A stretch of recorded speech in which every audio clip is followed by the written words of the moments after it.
Kurukshetra show में मेहमानों द्वारा व्यक्त की गई राय और कमेंट्स उनके निजी विचार हैं। मेहमानों की राय को इंडिया टीवी या शो के होस्ट की राय न मानी जाए। इंडिया टीवी का मकसद किसी भी व्यक्ति या वर्ग की भावना को ठेस पहुंचाना नहीं है।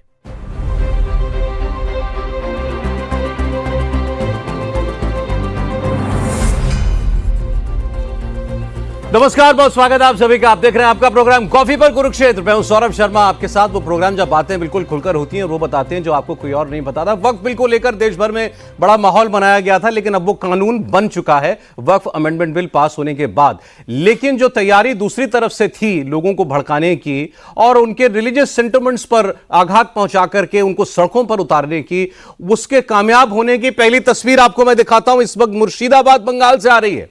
बंगाल में जबरदस्त हिंसा की शुरुआत हो चुकी है। वक्फ अमेंडमेंट बिल के पास होने के बाद इसको लेकर मुसलमानों के मन में जो डर पैदा किया गया, जो अफवाहें उड़ाई गई, जो गलत बातें उनको बताई गई कि उससे उनकी मस्जिदें, कब्रिस्तान सब कुछ छिन जाएगा, उसके नतीजे में आज बहुत सारे लोग सड़कों पर उतरे हुए थे और यहां आगजनी भी हुई है, तोड़फोड़ की गई है, पुलिस की गाड़ियों में आग लगा दी गई है। तस्वीरें आप देख रहे हैं मुर्शिदाबाद की तस्वीरें। 66% से ज्यादा मुसलमान वहां रहते हैं। ममता बनर्जी का राज्य है ये, और ममता बनर्जी की पार्टी ने खुलकर इस बिल की पार्लियामेंट के अंदर उसका विरोध किया। इसके खिलाफ उन्होंने वोट भी किया और उनके ही राज्य में कोलकाता के अंदर हजारों लोगों की, मुसलमानों की भीड़ जमा करके उनके सामने ये बातें तक की गई कि तुम्हें कब्रिस्तान तक नसीब नहीं होगा मरने के बाद दफन होने के लिए।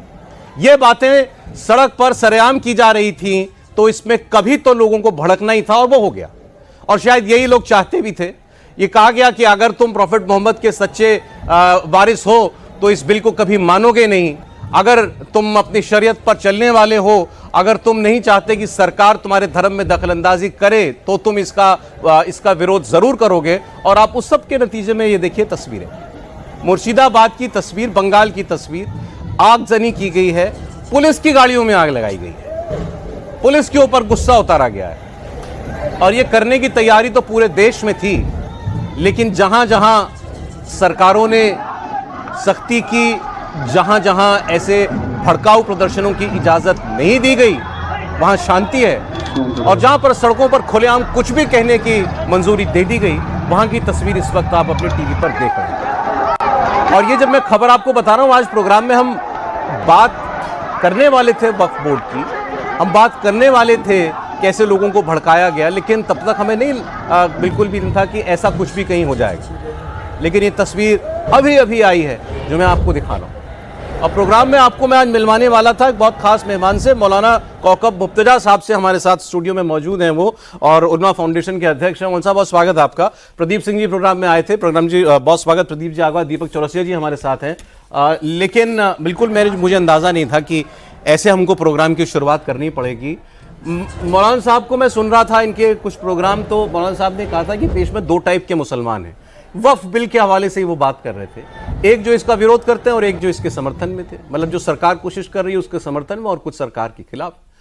तो आपने ये कहा कि जो इसका समर्थन करते हैं बिल का, वो तो प्रॉफेट मोहम्मद साहब के उनको मानने वाले, उनकी राह पर चलने वाले हैं, और जो इसका विरोध कर रहे हैं वो औरंगजेब की और महमूद गजनवी को मानने वाले लोग हैं।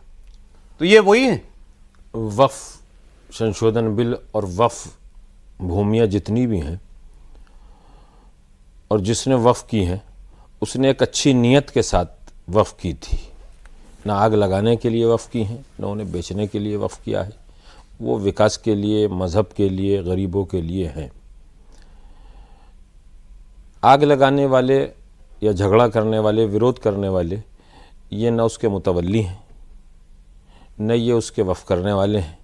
इनके कुछ लोग जो हैं वो वक्फ के ऊपर बैठे हुए हैं, जिसकी वजह से ये उनको बचाना चाहते हैं। ये आग भी लगाएंगे, जनता को मरवाएंगे भी, और वक्फ बिल ही की मुखालिफत नहीं कर रहे हैं। ये वक्फ बिल की मुखालिफत न करके वक्फ को बचाना चाहिए। वक्फ बिल जो है वो वक्फ को बचाने के लिए है, वक्फ को ख़त्म करने के लिए नहीं है। तो मुसलमान दो किस्म के इसी वजह से हैं कि हमारे इस्लाम ने बताया है कि अगर कोई भी भूमि और 1 रुपया भी इस्लाम का है या इंसान का है या मुसलमान का है या किसी भी मज़हब वाले का है, तो उसके ऊपर तुम कब्ज़ा नहीं कर सकते हो, ज़बरदस्ती नहीं छीन सकते हो, उसे लूट नहीं सकते हो। उसकी हिफाजत करो, उसकी अमानत उस तक पहुंचा दो।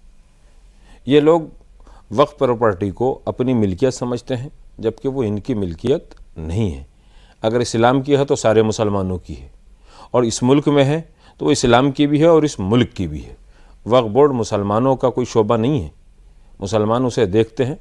एक ये बहुत बड़ी डील थी जब खात्मा ज़िम्मेदारा हुआ, उससे पहले ज़िम्मेदार होते थे बड़े, जिनके 1000 बीघे 2000 बीघे 100 गांव 200 गांव बड़े बड़े शहर होते थे हिंदुस्तान के अंदर। उनके पास ज़मीनें थीं, तो उस ज़माने में भी जनता ने कहा कि भाई हमारे पास नहीं है, उसका बंटवारा वो एक लिमिट हो गई, इतनी ज़मीन रह सकती है। तो उस वक्त ये एक डील हुई थी सही से कि वक्फ बोर्ड बना दिया जाए, हमारे नाम पे मसलन 50 बीघे ज़मीन रहेगी आज, तो वक्फ में एक एक वक्फ करने वाले की 5-5 हज़ार बीघे ज़मीन है, और वो उसको बेच के आज तक खा रहे हैं। ऐसे भी लोग हैं वक्फ में। तो आज उन्हें परेशानी है कि ये प्रॉपर्टियाँ, ये जमींदारी बैठ गए वक्फ बोर्ड में, आप कह रहे हैं अपनी जमीनों को बहुत से जमींदार बैठे हुए हैं। उन्हें परेशानी है इस चीज़ से कि कहीं ऐसा ना हो कि ये ज़मीनें निकल जाएं, जबकि ये ज़मीनें निकलनी नहीं है। लेकिन मैं आपसे बताऊं, ये मुझे थोड़ी सिंपल एक्सप्लेनेशन इसकी लगती है, क्योंकि ये पहली बार तो नहीं हो रहा। वक्फ तो आज तीसरा चौथा वाकया मैं देख रहा हूं, CA NRC पर, 3 तलाक पर, 370 पर बहाना चाहिए। अच्छा, फिर कोई कहते हैं कि मुसलमान की भड़का दिया किसी ने मुसलमान को। क्यों भड़क जाता है भाई मुसलमान? किसी भी मुद्दे पर क्यों सड़क पर आ जाता है? कोई वजह होगी। वजह इस्लाम से जोड़ के देखा जाता है हर मुद्दे को। जब ऐलान होता है और फतवा दिया जाता है, अभी फतवे दिए गए हैं, फतवे की 2 शक्ल है, एक लिख के फतवा दे दिया, दूसरा ज़बान से फतवा दे दिया। अभी फतवा दिया गया है 8 दिन पहले ही दिल्ली में कि अगर वक्फ बिल की हिमायत करेगा कोई मुसलमान तो उसका इस्लाम से और मुसलमान होने से कोई ताल्लुक़ नहीं है।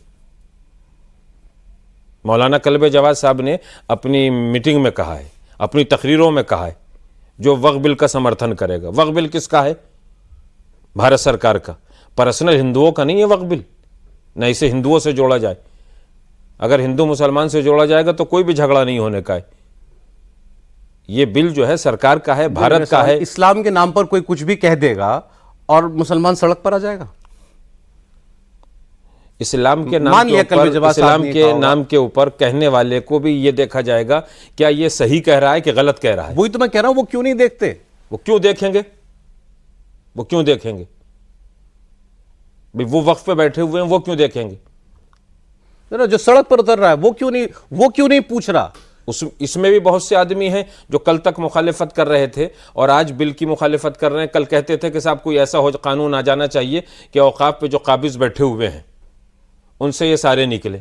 मैं आपको इसी महीने का, ये हमारा जो महीना चल रहा है इस्लामी महीना, इसे शव्वाल कहते हैं। शव्वाल में मदीने में कब्रिस्तान है जिसे जन्नतुल बकी कहते हैं। वहाँ 10,000 रसूल प्रॉफिट मोहम्मद साहब के सहाबियों की कब्रें हैं, उनकी बेटी की कब्र वहाँ है, उनके नवासे की कब्र वहाँ है। उन सबको बिल्डोज़र चला के ख़त्म कर दिया गया है। वहाँ मुसलमान क्यों नहीं बोलता है? तो इस्लामी तरीके से मुसलमान वही बोलता है कि जो अमन चाहता है। ये अमन वाला मुसलमान नहीं है। इसी वजह से मैंने कहा था ये महमूद गजनवी वाला मुसलमान है, औरंगज़ेब वाला मुसलमान है। मैंने गलत नहीं कहा है, ये खुद कहते हैं औरंगज़ेब जिंदाबाद, महमूद गजनवी जिंदाबाद। पहचान कैसे करेंगे? पहचान ऐसे करेंगे कि महमूद गजनवी जो सोमनाथ की मंदिर और बहुत सी मंदिरों का सोना चुरा के ले गए, अभी क्या किसी मौलाना ने नहीं कहा है कि जितना मंदिरों में सोना है उसे बांट दिया जाए? तुम्हें क्या अधिकार है किसी मजहब की चीज को लेने का? भाई तुम्हें क्या अधिकार है? उसके धर्म गुरु जाने, भारत का कानून जाने। तुम इस्लामी हिसाब से चलते हो तो तुम, उस पर मैंने कहा था कि आप औरंगजेब और महमूद गजनवी का लिबास पहनने के बाद चले जाइए, डाका डाल दीजिए मंदिर में। मंदिर का मेरा क्या ताल्लुक है मंदिर से? आपके स्वामी, आपके महंत, आपकी ट्रस्ट, आपकी अंजुमन, आपकी सोसाइटी, आपका माशरा, आपका समाज चलाएगा। क्यों चलाएगा? इसलिए कि वक्फ को हम चलाएंगे। तो भारत का मेजॉरिटी मुसलमान कौन सा है? प्रॉफिट मोहम्मद साहब वाला मुसलमान है या औरंगजेब महमूद गजनवी वाला? तो पहले से होता रहा है, जो हक पे होते हैं वो कम होते हैं। आप कह रहे हैं ज्यादा, भारत का ज्यादा मेजॉरिटी मुसलमान औरंगजेब और महमूद गजनवी को मानने वाला है? हाँ, ज्यादा है। ये इस्लाम की तारीख है, ये मैं नहीं कह रहा हूं, इस्लाम की तारीख है। आप हिस्ट्री पढ़ लीजिए। 1450 साल पहले इस्लाम का वाकया हुआ है प्रॉफिट मोहम्मद साहब के नवासे के साथ, इमाम हुसैन के साथ। 72 की शहादत हुई करबला में, इराक में। मारने वाले कितने थे? 10 लाख तक की रवायत है। तो जो कत्ल करने वाले रहते हैं, मारने वाले रहते हैं, प्लानर रहते हैं, लूटने वाले रहते हैं, जिन्हें यह बताया जाता है कि तुम्हें इसमें इतना माल मिलेगा, इतना फायदा होगा, उस पर लोग जमा हो जाते हैं। जो सच बात कहते हैं कि ये गलत है, उस पर कम आदमी। कौन साहब, मैं सीधे सीधे पूछ लूँ आपसे, आप ये शिया सुन्नी का स्कोर तो सेटल नहीं कर रहे ना यहाँ? मैं न शिया शिया सुन्नी, ना मैं शिया का कायल हूं, ना मैं सुन्नी का। सुनिए, नहीं, गलत सवाल है आपका बिल्कुल। मेरी 30 साल में मैंने 30 साल में टीवी चैनल के अलावा 5000 से ज्यादा स्पीचें दी हैं। किसी एक में मैंने सुन्नी शिया की बात नहीं करी, किसी एक स्पीच में मैंने हिंदू मुसलमान की बात नहीं करी। तो जब मैंने 30 साल में नहीं करी अपने फिरके में जाके, अपने मदरसे में जाके, अपने इमाम बाड़े में जाके, तो मैं यहाँ क्यों आके करूँ? मैंने सिर्फ कहा, आपने कहा मेजॉरिटी मुसलमान इन आक्रांताओं को मानने वाला है, इनका फॉलोवर। महमूद गजनवी का वो तो हमारा विलन है ना, औरंगजेब तो विलन है। कुरान मजीद की एक आयत है, बिस्मिल्लाहिर्रहमानिर्रहीम।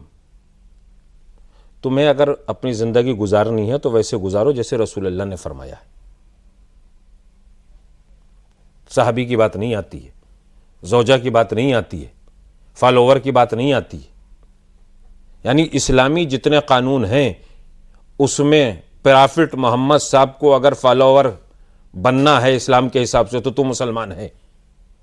और अगर तूने सुबह की 2 रकत के बजाय 3 रकत नमाज पढ़ दी और वैसे ना पढ़ी जैसे रसूल पढ़ते थे तो तू उनका फॉलोवर नहीं हो सकता है। इस्लाम इतना मोहतात है। इस्लाम तो यह भी कहता है, कुरान मजीद कहता है कि पड़ोस में कोई भी रह रहा हो उसके साथ अच्छा सलूक करो। हमें 2 रकत नमाज पढ़नी है सुबह में, शाम को पढ़नी है 3 रकत। अगर 3 की 4 कर दी तो हम फॉलो नहीं कर रहे हैं प्रॉफिट मोहम्मद साहब को, 2 की दिल कर दी तो जब भी नहीं कर रहे हैं। तो मुसलमान के लिए ज़रूरी यह है कि रसूल अल्लाह के कहे हुए को माने, ना कि यह कि वो अपने ज़बान पर, अपनी आवाज़ पर, अपने कहने के ऊपर, अपनी सदा पर, अपने जुमलों के ऊपर ना समझ मुसलमानों को इकट्ठा करा के झगड़ा करा दे। आप अभी कह रहे थे 2 बातें, मैं फिर बताऊंगा आपको अभी 2-3 बातें।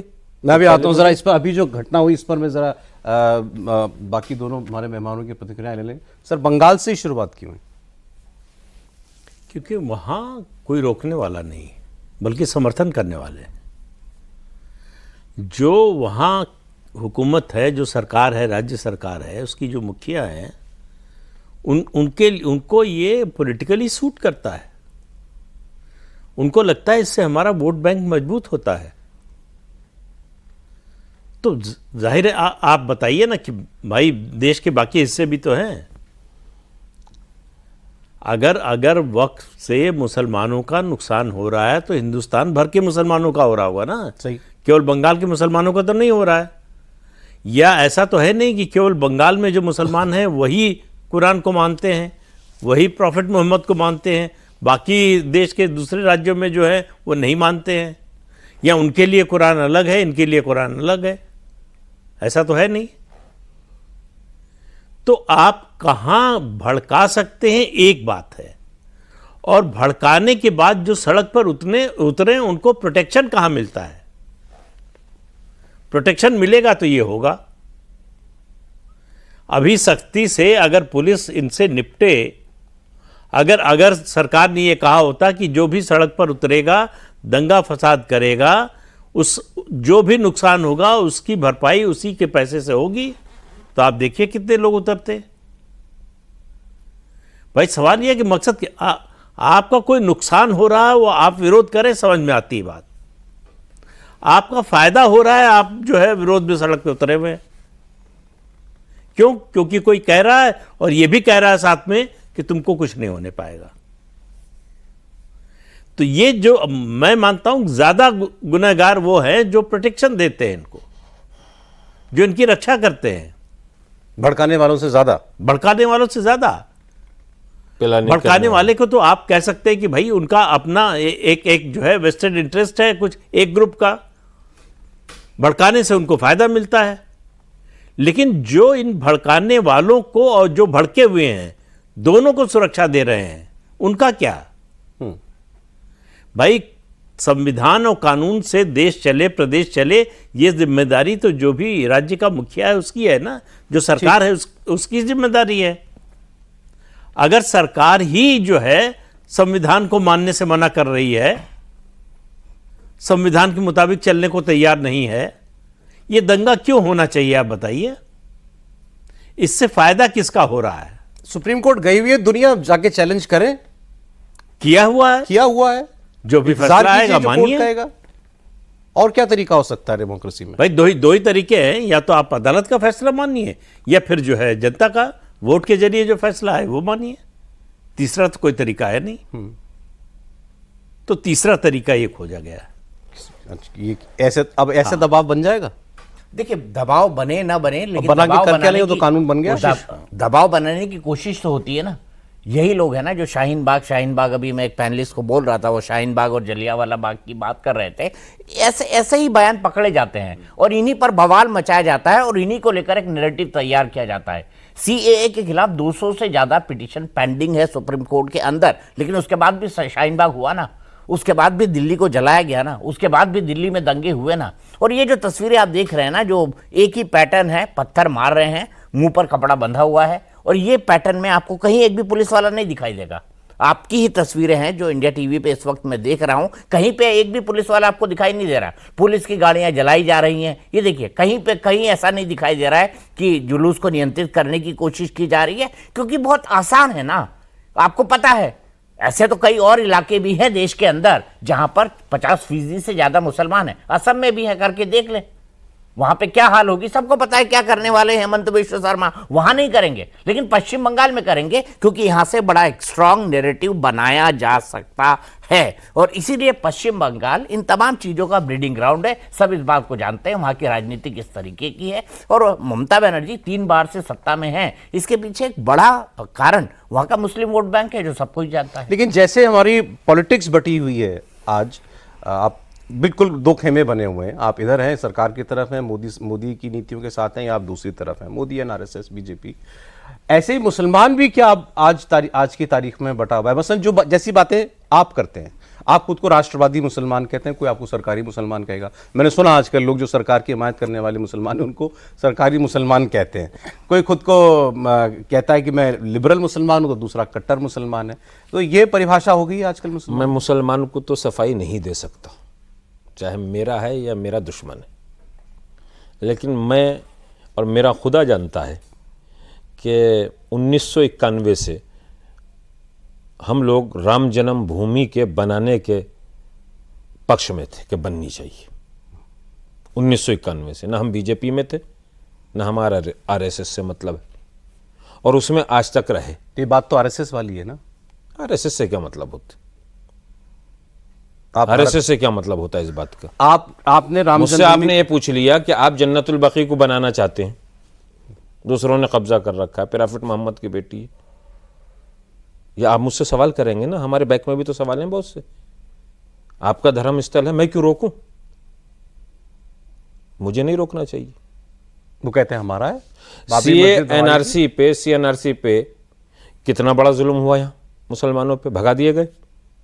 मैं यहाँ का, मेरा बाप यहाँ का, मेरा दादा यहाँ का, मेरा परदादा यहाँ का। हम लड़ किसके लिए रहे? जो यहाँ के कानून के खिलाफ आए हुए। तो घुसपैठियों का हम साथ नहीं देते, घुसपैठियों का साथ नहीं देते। अगर ये घुसपैठिया जो बगैर कानून के भारत के यहाँ रह रहे हैं, ये सऊदी चले जाएं, मैं सारे मुसलमानों की बात नहीं कर रहा, ये लोग वहाँ चले जाएं जो बड़े ठेकेदार हैं, कहें वहाँ की हुकूमत से इन्हें बुला लो। मस्कत चले जाएं, कोयत चले जाएं, बहरीन चले जाएं, तुर्की चले जाएं, सीरिया चले जाएं, किसी मुल्क जाके तो बताएं जो इन्हें नेशनलिटी मिल जाए। एक भारत है जो अपने आगोश में सबको ले लेता है, और एक मजलूम मुल्क है जहां कोई भी आवाज उठा के कुछ भी कह देता है। क्या प्रधानमंत्री जी को गाली देना ठीक है? चलो इन प्रधानमंत्री जी को छोड़ दिए, इसके अलावा भी कोई हो तो गाली देना ठीक है। पैसे मैंने लिए हैं, बिक मैं गया हूं, खरीद मुझे लिया है, चमचा मैं हूं, दलाल मैं हूं, मार मुझे दिया जाएगा। आगे ज्यादा बातें नहीं कहना चाहता हूं। 10 साल से माहौल तो यह है ना कि ये सरकार मुसलमानों पे जुल्म करती है, एंटी मुस्लिम गवर्नमेंट है, मोदी एंटी मुस्लिम है। वो जो मुसलमान कहते हैं उनका मतलब यह है कि यहां से हिंदू चले जाएं, वही रह जाएं, और वो हिंदू रह जाएं कि जो उनके जैसे मिजाज के थोड़े से हैं, बस उनके जैसे। यहाँ कोई काम नहीं हो भारत में। स्वच्छ भारत प्रधानमंत्री जी का मुद्दा, ये उन्हीं का तो है। सफाई सुथराई, योगा उन्होंने बहुत आगे बढ़ाया, क्या इस्लाम में योगा नहीं है? नहीं मानते बहुत लोग, तो रसूल तो कहते हैं एंटी इस्लाम है योगा। एंटी इस्लाम है तो फिर कुरान मजीद में जो लिखा हुआ है, नबी की जो हदीस है, ये कुरान मजीद की बात कर रहा हूं मैं हदीस की बात नहीं कर रहा हूं, कुरान मजीद की बात कर रहा हूं आपसे, और आयत पढ़ के सुनाऊंगा भी। बगैर फिटनेस के जिस्म और इल्म में अगर कोई आदमी मुकम्मल नहीं है तो अल्लाह उसको न किसी मंजिल पे बिठाता है, न किसी बुलंद मकाम पे बिठाता है। तो जब वो नहीं पसंद करता बगैर फिटनेस के, तो योगा क्या करता है? फिटनेस ही तो करता है इंसान की। आप सारी बातें वो कर रहे हैं जो जनरली मुसलमान अपने खिलाफ मानता है। तो वो आपने कहा कि वहां मंदिर बनना चाहिए, राम मंदिर का, आपने उसके लिए चंदा दिया है। मुझे सुनिए, मुझे ना मुसलमान, ना आप, ना कोई दूसरा आदमी वो कुछ नहीं देगा। मुझे दो देंगे, वो प्रॉफिट मोहम्मद साहब देंगे। मैंने उनकी बात कोट की, उनके कुरान की। मैं ये कह रहा हूं कि ये तो जब मैं रसूल की बात डिफरेंस क्यों है? ये डिफरेंस क्यों है? जैसे आप कहते हैं, आप भारत माता की जय कहते हैं, बस यही तो फर्क है कि प्रॉफिट मोहम्मद साहब वाला इस्लाम यह कहता है कि कोई भी है उसके दिल को तोड़ना मत, उसे सताना मत। आप भारत माता की जय बोलते हैं? बोलता हूं। जनरली मुसलमान या नेता तो कहते हैं हम नहीं बोलेंगे। ये भी मेरी किताबों में लिखा हुआ है। आप वंदे मातरम बोलते हैं? ये भी मेरी किताबों में लिखा हुआ है। और बोलिए। जय श्री राम भी बोलते हैं? आप 100 मुफ्तियों को लाओ एक दिन अपने चैनल पे, 100 मुफ्तियों को, दिन टाइम वक्त देके, और मैं भी आता हूं और वही किताबें लेके आता हूं जो इस्लाम की हैं। थोड़ा सा फेर है। मोदी जी कहेंगे तो हम नहीं मानेंगे, सौरभ जी कहेंगे तो हम नहीं मानेंगे, दीपक चौरसिया जी कहेंगे तो हम नहीं मानेंगे, अनिल कपूर जी कहेंगे तो हम नहीं मानेंगे, अमित शाह जी कहेंगे तो हम नहीं मानेंगे। ये फेर है। और ये फेर में इतने पागल हो गए हैं कि रसूल ने कहा सफाई सुथराई ईमान का हिस्सा है, मोदी जी ने कहा तो ये उसके खिलाफ हो गए। योगा को कुरान ने कहा तो ये उसके खिलाफ हो गए। अरे 1400 साल पहले जो हमारा कुरान नबी बता रहे हैं, क्या उसके भी खिलाफ बोलोगे? तो मैं नहीं बोल सकता, मेरा ईमान सालिम है। हम तो टीवी पर रोज़ाना बहस करते हैं, बहुत से नेता आते हैं मुसलमान, और वो लगभग नारे लगा के कहते हैं मैं वंदे मातरम नहीं कहूँगा, नहीं कहूँगा, नहीं कहूँगा। भारत की धरती का खाना छोड़ दे, खाना छोड़ दे, खाना छोड़ दे, पीना छोड़ दे, पीना छोड़ दे, धरती से उठ के कहीं और जाके रह ले।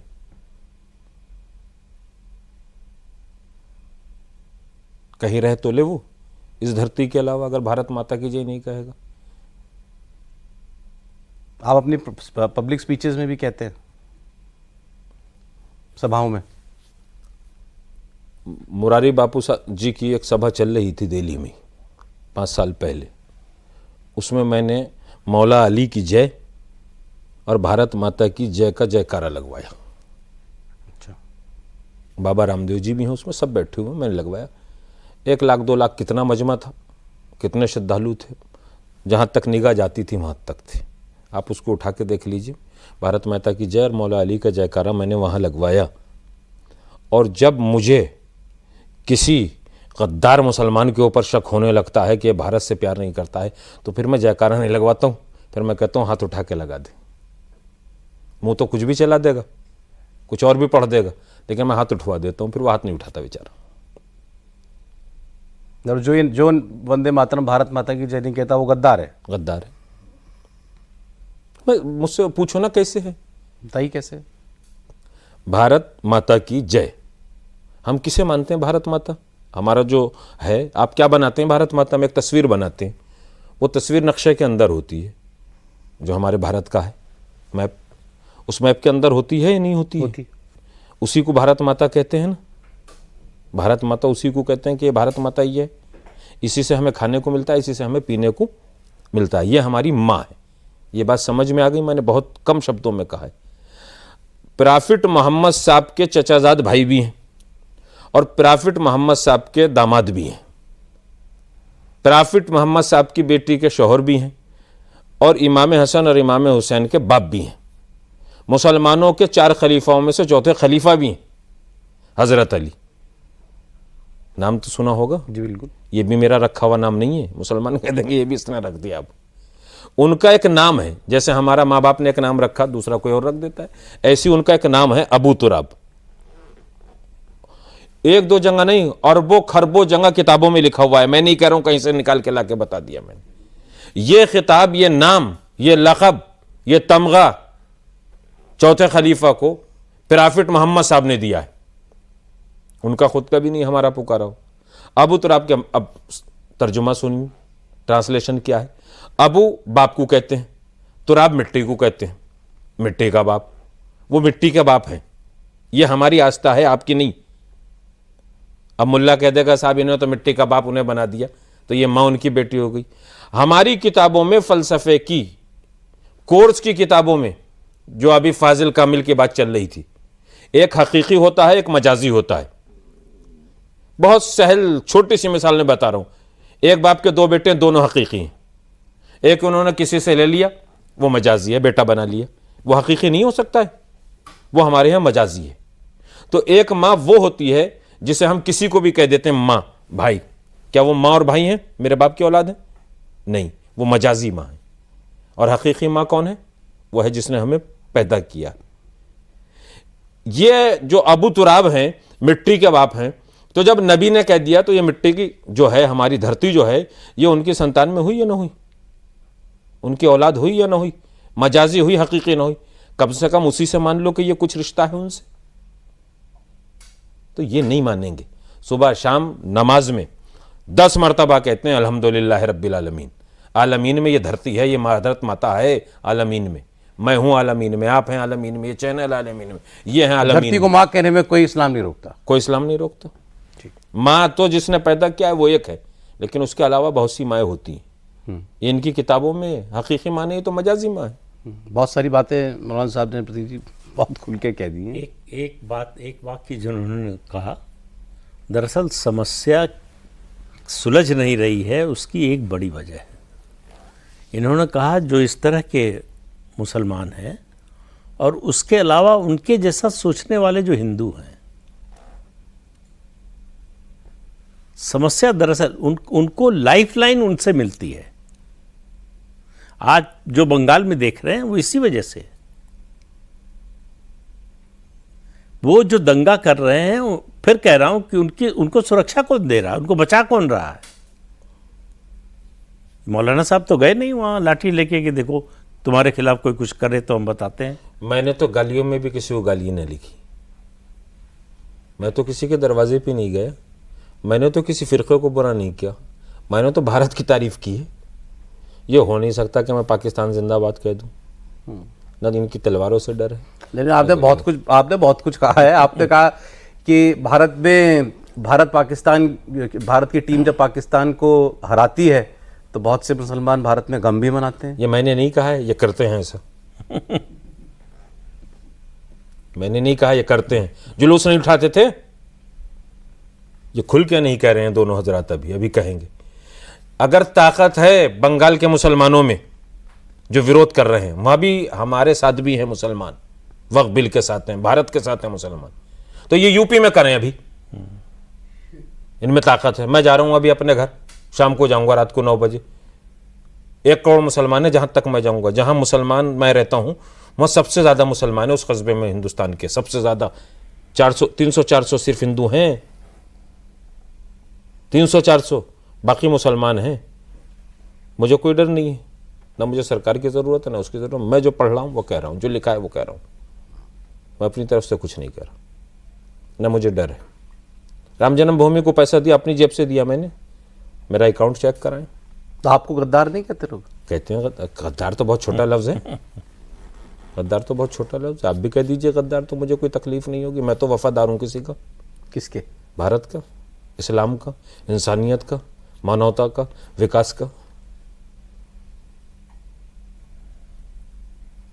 ऐसे कितने हैं सर देश में? गिने चुने।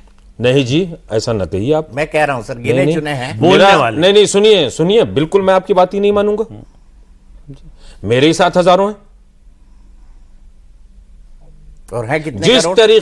जिस तरीके से बंगाल में साथ दिया जा रहा है दंगाइयों का बिल के खिलाफ, ऐसे राष्ट्रवादियों का क्यों नहीं साथ दिया जाता? क्या हम जाके कहेंगे कुछ दे दो? हम जाके कहेंगे कि हमें कुछ दे? हम ना कहने कि किसी से भी कुछ दे दो, हम तो काम करने वाले। किससे साथ चाहिए आपको? नहीं साथ हम मतलब आप ये जुमला मैं नहीं कहूंगा, आदमी कह देंगे जन आज देखिए 2014 सरकार से समर्थन मांग रहे हैं या मुसलमानों से समर्थन मांग रहे हैं? मुसलमान तो मेरे साथ हैं। तिरंगा यात्रा मेरी उठा के देख लीजिए, तिरंगा यात्रा आप उठा के देख लीजिए। कौन सा मुसलमान जिसकी समझ में आता है वो राष्ट्रगान नहीं गाता, भारत माता की जय नहीं कहता? उसे प्यार से समझाया जाता है। पैसे दे के नहीं समझाते हम लोग, हम प्यार से समझाते हैं। कल सुल्तानपुर था, वहां भी बहुत सा विरोध कर रहे थे, मैंने खुद तकरीर की है कल। राष्ट्रगान ना गाने वाले भी हैं।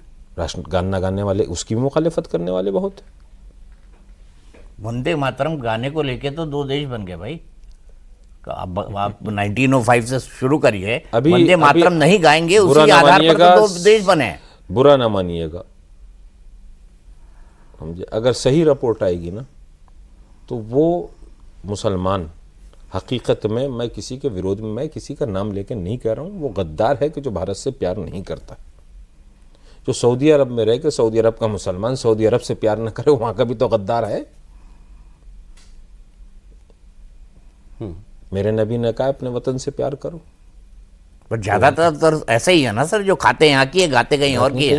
मैं तो नहीं कहूंगा, ज्यादातर ऐसे हैं, मैं तो कह रहा हूँ। मैं तो नहीं कहूंगा ना, कोई मेरी कीमत लगा भाई सकता है। ये कहना तो बड़ी स्टेटमेंट होगी, लेकिन वंदे मातरम से एतराज करने वाले ज्यादातर मुसलमान आपको मिलेंगे जो नहीं बोलेंगे। अच्छा, उसके पीछे वो ये कहते हैं कि भाई हमको हमारे मजहब में ये है कि हम नहीं पूजा कर सकते। CANRC के ऊपर दिल्ली में 2 समर्थन हुए थे बड़े, आपके वहां नुमाइंदे मौजूद थे। कॉन्स्टिट्यूशन क्लब में मैं भी था, हमला हुआ उसमें, संघ के लीडर भी थे, VHP के भी थे, मैं बीच में बैठा हुआ था। उसके बाद चैमफोर्ड क्लब में एक समर्थन और हुआ। किसी एक धर्म गुरु मुसलमान ने बाहर निकल के ये नहीं कहा कि मुझे पैसों पे बुलाया गया था समर्थन के लिए।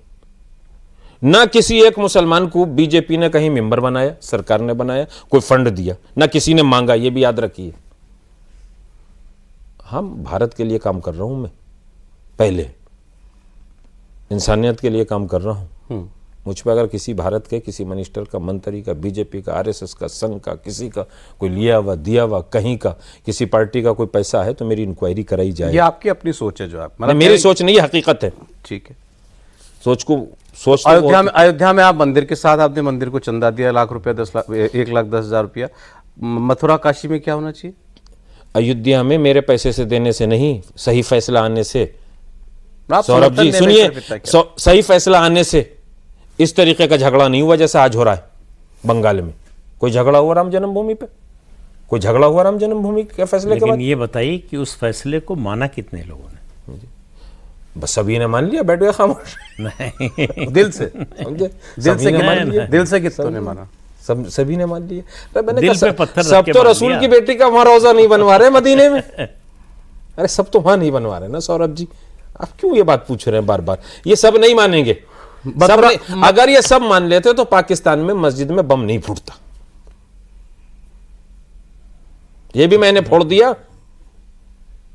आपने फिर एक ऐसी बात कह दी है। मैं क्यों कहता ये बात? ये भाई ये आप रोजाना दिखाते मतलब जो मुसलमान जिनकी सोच है कि अयोध्या में मंदिर नहीं बनना चाहिए था, वहां मस्जिद ही रहनी चाहिए थी, वैसी ही सोच मस्जिदों में बम फोड़ने वालों की होती है। ये कहा आपने। उससे भी बड़ी सोच होती है। यहां तो खाली मतलब आतंकवादी होते हैं।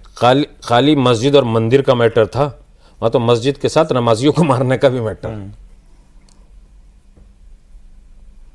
नमाजियों को मारा जाता है, एक नहीं, दो नहीं, 100, 150, 200, 300 लाशें बिछ जाती हैं। दीवारें वो क्या पढ़ के आते हैं जो बम फोड़ते हैं? फ्री में बैठ रही हैं, हुरे फ्री में। ये कौन सा कुरान पढ़ते हैं जो आप नहीं पढ़ते? मैं भी वही पढ़ता हूँ, ये भी वही पढ़ते हैं। तो आप कुछ और बोल रहे हैं। वो मैंने बिस्मिल्लाहिर्रहमानिर्रहीम से लेके वन्नास तक कुरान मजीद की 6666 श्लोक हैं। मैंने कहीं नहीं पढ़ा कि मार दोगे तो तुम्हें 72 या 70 या 100 या 200 या 500 या 1 या 2 या आधी या अच्छी या छोटी या बड़ी या जवान या बूढ़ी, कोई भी तुम्हें हूर मिल जाएगी। मैंने नहीं पढ़ा, न रसूल अल्लाह ने लिखा है। प्रॉफिट मोहम्मद साहब की कोई हदीस भी नहीं है कि किसी को मार दोगे तो आपको, जो रसूल अल्लाह की जंगें हुई, जिहाद हुआ, रसूल अल्लाह ने नहीं किया है। आज लगाइए मेरे ऊपर फतवा कोई भी, रसूल किसी के घर पे लड़ने के लिए नहीं गए हैं। इन मुसलमानों को बता दो इन्हें कि रोज़ाना तकरीरों में यही रहता है, रसूल पे जब किसी ने हमला किया है, जंग के लिए आमादा हुआ है, तो दिफा की शक्ल में रसूल ने किया है, जो हमारा भारत करता है। भारत कितने हमले करता है? रोज़ाना ये विपक्ष कहता है कि चाइना ने कब्जा कर लिया, ये तो तब भी हमला ना कर रहा बेचारा। उधर से रोज़ाना आतंकवादी आते हैं, रोज़ाना आ नहीं रहा आतंकवादी, और उल्टा ये कह देते हैं कि इन्होंने मार दिया। 2 सवाल मेरे मौलाना साहब अंत में रहेगा, समय भी कम है। एक बार आपसे कहा था मथुरा, अयोध्या के बाद मथुरा काशी की बात होती है, क्या होना चाहिए? मथुरा काशी भी हल हो जाएंगे। कैसे? ऐसे हो जाएंगे कि अगर अयोध्या में मस्जिद बन जाती, तो मैं पूछ रहा हूँ नमाजी कौन सा जाता पढ़ने के लिए? एक नमाजी का नाम बताओ जो जाकर मैं नमाज पढ़ता उस मस्जिद में। पहले से नहीं पढ़ते थे। नहीं, कौन सा जाता? मैं 18 मरतबा गया हूँ, बगैर सर्वे के मैं कोई बात नहीं कह रहा, कभी आप ये सोचें कि मैंने सुन ली। मैं एक मरतबा, मैं यहाँ बैठा हूँ, मेरा भाई वहाँ बैठा है, उसने नहीं सुना होगा, हम दोनों गाड़ी से नहीं गए, रिक्शे से गए फैजाबाद स्टेशन से अयोध्या। मैंने कहा भाई माहौल देखें, क्यों गालियाँ दी जाती हैं एक दूसरे को। यार हम उतरे, मैंने नहीं ये लगा रखा था उस दिन। जब वहाँ उतरे तो रिक्शे वाले ने हमसे पैसे ज़्यादा मांगे, उसने एक सवारी और बिठा ली, दिल्ली के कोई साहब थे उन्हें, जो हमने उसने कहा 100 रुपये, हमने कहा 100 रुपये दे देंगे। जब वहाँ उतरे वो जो उसने समझे तो उसने उससे अलहदा रहा, तो उस सवारी ने कहा भाई अब तू 100 रुपये में तय था, मैं भी बैठ गया तो तू 100 ही ले ले, इस पर झगड़ा सा हुआ। दुकानदार वहाँ के ये समझे कि किसी मुसलमान से रिक्शे वाला गाली गलौज कर रहा है, तो 4 दुकानों से 4 हिंदू उतर के आ गए थे, क्या कह रहा तू मुसलमान से? ये मेरे साथ हुआ है, मेरे साथ जी। तो कैसे मान लूँ क्या कहाँ कि हर आदमी झगड़ा करा रहा है? मैं तजर्बा कर चुका हूँ, कुरुक्षेत्र गया, काशी गया, मथुरा गया, वृंदावन गया, ऋषिकेश गया, प्रयागराज गया, कुंभ गया, भगवद गीता पे, चारों वेदों पे, किस चीज़ पे नहीं पढ़ा? मुसलमानों की सियासत्ता को, अहले सुन्नत की जो आप बात कर रहे थे उन्हें भी पढ़ा, उसमें भी है बिस्मिल्लाहिर्रहमानिर्रहीम, अल मुस्लिम मन सलम अल मुस्लिम बेयदिही व लिसानिही। मुसलमान वो नहीं है कि जिसकी ज़बान और हाथ से किसी को तकलीफ पहुँच जाए। ये मेरी हदीस नहीं है। चल ठीक, ये मेरी हदीस नहीं है, उनकी हदीस है अहले सुन्नत की। मैं तो ये भी कोट करता हूँ। ठीक। तो जब हमारा नबी ये कह रहे हैं तो मैं कैसे मान लूँ कि बम अच्छा? तो आप कह रहे हैं अयोध्या की तरह ही सुलझ जाएगा मथुरा काशी? सुलझेगा, ऐसे ही सुलझ जाएगा। सुलझेगा, मतलब अदालत से सुलझेगा, ऐसे नहीं सुलझेगा। ऐसे ही सुलझ, जब सुलझवाना ही ऐसे चाहते हैं तो ऐसे सुलझेगा। आज वक्त इतना ही है, लेकिन बहुत सारी नई बातें जानने को मिली आपके आज आने से प्रोग्राम में। बहुत शुक्रिया मौलाना साहब, प्रोग्राम में आप आए। प्रदीप जी बहुत धन्यवाद आपका, दीपक जी बहुत शुक्रिया आपका भी।